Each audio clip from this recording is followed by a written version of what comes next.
కాపరులు వెల్లడించిన విషయములను వినిన వారందరూ మిక్కిలి ఆశ్చర్యపడిరి.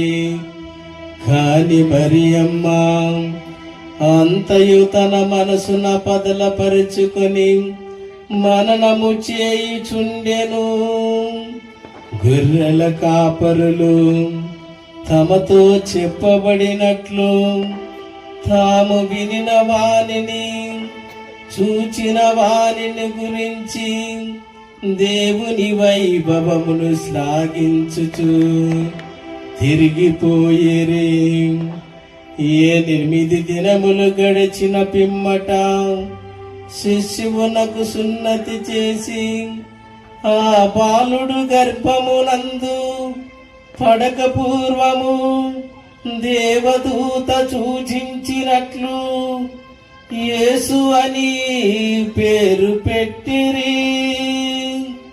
యేసు అని పేరు పెట్టిరి. ఇది క్రీస్తు సువిశేషము. క్రీస్తు మీకు స్తుతి కలుగునుగాక.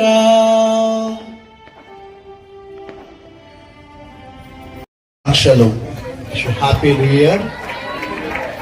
అందరు గట్టిగా చప్పట్లతో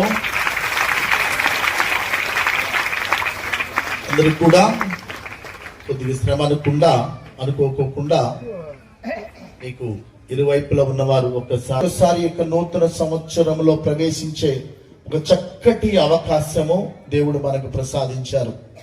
మన కుటుంబీకులతో, మన యొక్క ఇరుగు పొరుగు వారితో, మన యొక్క సంఘ సభ్యులతో కలిసి మరొకసారి దైవ సన్నిధికి వచ్చే ఒక మహాభాగ్యాన్ని మనకు ప్రసాదించినందుకు నిజంగా మనందరము కూడా దేవునికి ఎనలేని స్తుతులు స్తోత్రాలు ఈ యొక్క ఆరాధన ద్వారా మరి సమర్పించి ఉన్నాము.